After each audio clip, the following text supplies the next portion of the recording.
PFT Posse. With the longtime PFT NBC partnership, combined with your business partner, Larry Mazza, how much time do you have to spend, if any, dealing with advertisers or marketers? Does NBC/Larry take care of that? Not looking for any trade secrets, just generally curious. Yeah, I don't have any herbs and spices that I'm holding close to the vest.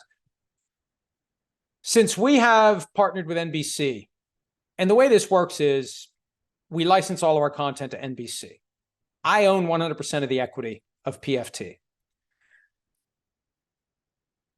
I'm able to just focus on the work. I focus on creating content. I focus on the show every weekday morning. I focus on traveling to New York for Football Night in America. I focus on podcasts. I focus on creation. I don't have to manage. I don't have to deal with marketing. I don't have to deal with advertisers. NBC handles all that. And Larry is the liaison between me and NBC. And it works well, and it has worked well. That's his gift zone. My gift zone is to just create, and everyone benefits. The less time I have to spend doing anything but creating content is more time we create content, and it's more money that everybody makes. Another one from PFT Posse. Can we please bring back After Further Review, one of our favorite segments last year? It's greatly missed, especially as the state of officiating continues to deteriorate and becomes more confusing even for us diehard fans.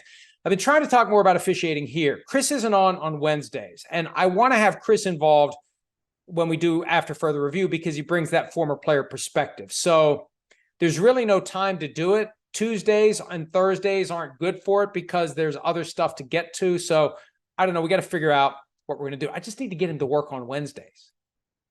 I need to take that up with the folks at NBC. We moved his day off in season from Monday to Wednesday, and I'd rather have him on Monday in studio together at NBC. But yeah, I'd kind of like to have him with me on Wednesday, and we could do After Further Review. If the NFL and pro football cease to exist, how dare you, for whatever reason, what would you do? Retire, pivot to another venture, go back to practicing law, full-time on the pepperoni rolls at Tomorrow's Bakery? Well,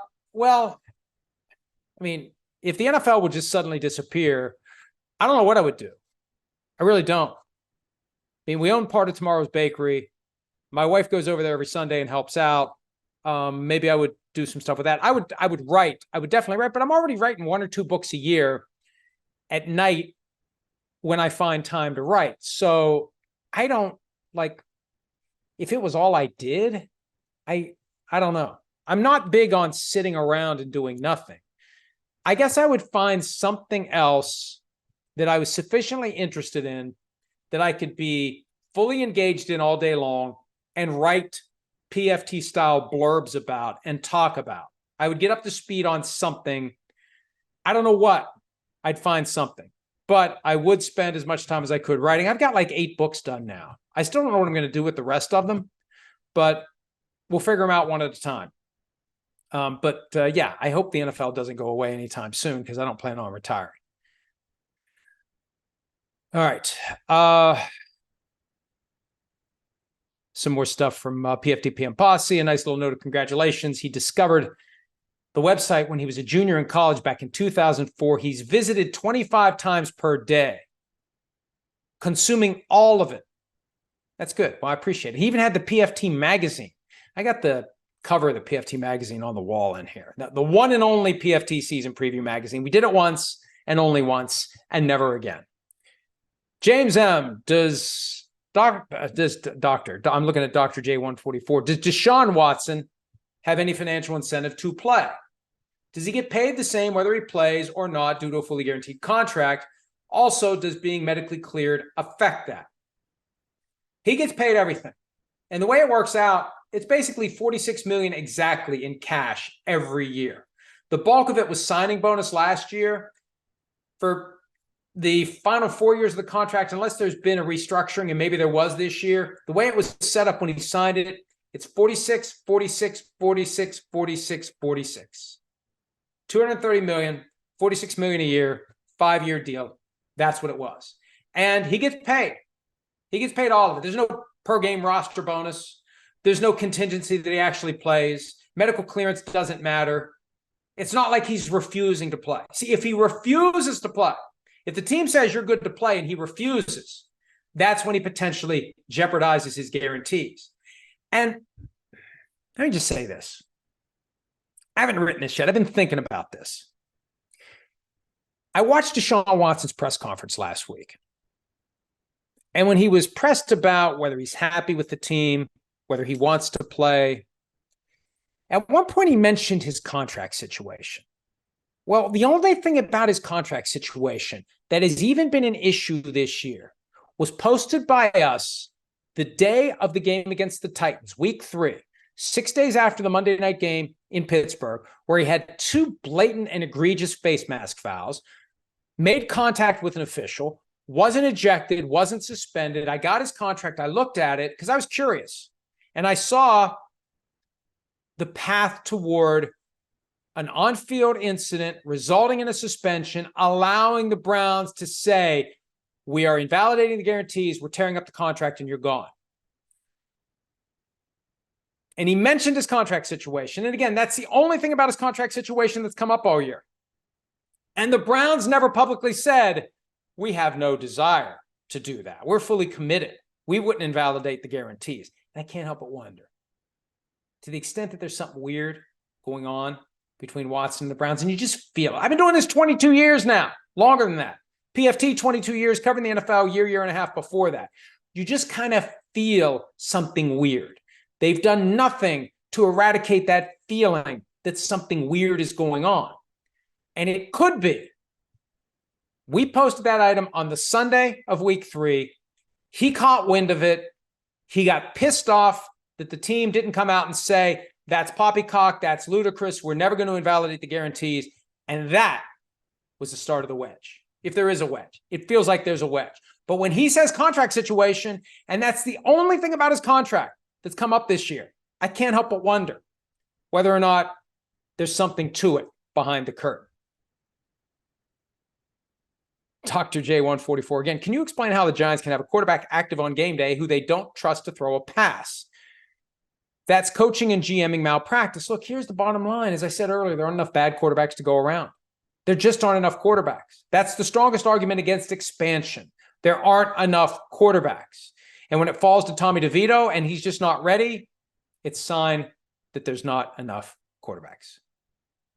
Another one from Dr. J144. I've heard you say there's a risk of hiring a defensive head coach because if the offensive coordinator is good, the coordinator gets hired away and needs constant replacement. Are we seeing in San Francisco that the same risk exists with an offensive head coach who has good defensive coordinators? They'll miss eventually when it comes to hiring a defensive coordinator. And that's possibly what's happening. The defense has slipped in San Francisco. Steve Wilkes, who was much praised when he got the job, and hell, a lot of people think that he should have been the head coach of the Panthers, me included. Maybe there's an issue there. Maybe Steve Wilkes isn't getting it done the way DeMeco Ryans and Robert Saleh did. But I still want my coach to be an offensive expert because it's that relationship with the quarterback that carries the team. It's what makes everything go. You need to have that guy in place because if the coach is a defensive expert and the offense coordinator's gone, you got to find somebody else to have that all-important relationship with the quarterback. Barnacle Boy, congratulations on 22 years. My question for you is, do you think Sean Payton has the Broncos bought into his culture and heading in the right direction? Not necessarily this year, but in general. Hey, beating the Chiefs, that could be that moment where anyone who is reluctant decides we're in. We're in. We'll see. It's going to take a lot for them to make it to the playoffs this year. It's going to take a lot for them to even be in contention, but this is the kind of year that can lay the foundation for something positive next year.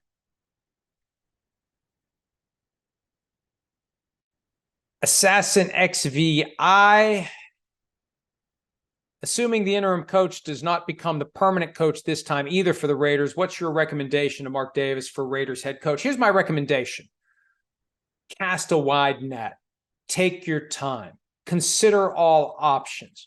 Find people you trust who can give you advice and make some good decisions. I don't think it's fair to have one or two names. Go hire that person. Go hire that person. Go through the whole process where you get to know as many people as possible. Take the full opportunity to do so. You know, he can start interviewing non-NFL assistant coaches now.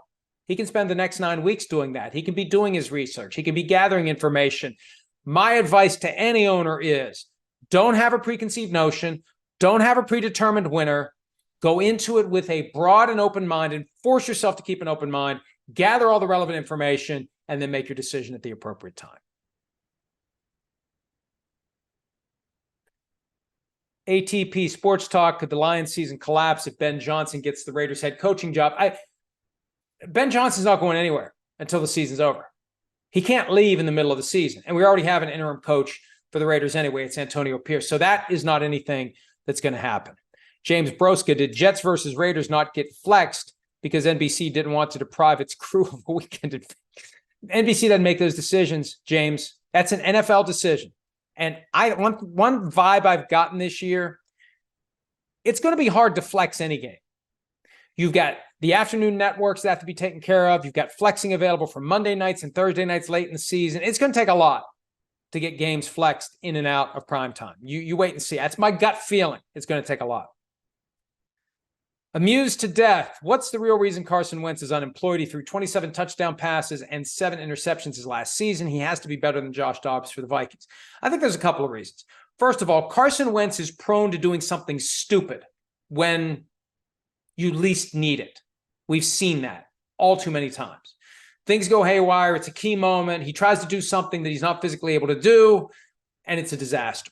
Second, I don't think he fully accepts what it means to be a backup quarterback. I think he'd come through the door thinking, I should be the starter. I should be the starter, not supporting the starting quarterback. And third, there's just enough about relationships with teammates and some of his other stops that, and also financially. What does he want financially? Does he want more than a team would pay a Josh Dobbs for the balance of the season? So, look, I just think that the ship has sailed.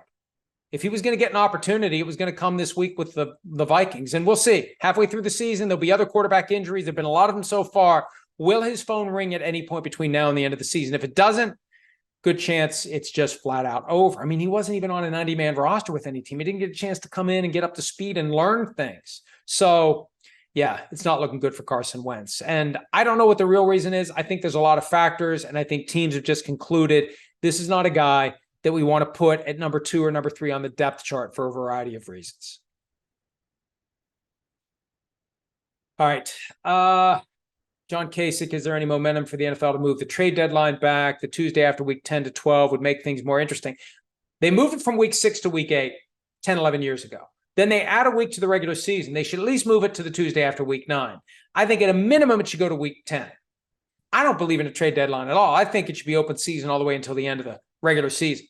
If teams want to do arm length deals, if there's a team out there that wants to bring somebody in and think that they're going to plug and play that player in a way that doesn't disrupt the team's vibe as you're getting ready for the playoffs, fine. They want to give up future assets, fine. You want parity? Let the haves give some draft picks to the have-nots for a player that's going to leave anyway after the season. And let that team try to factor that player into an organization that's already moving in the right direction. I don't like the trade deadline. I think it's arbitrary, and I think it's unnecessary, and I think it's un-American. Free enterprise, baby.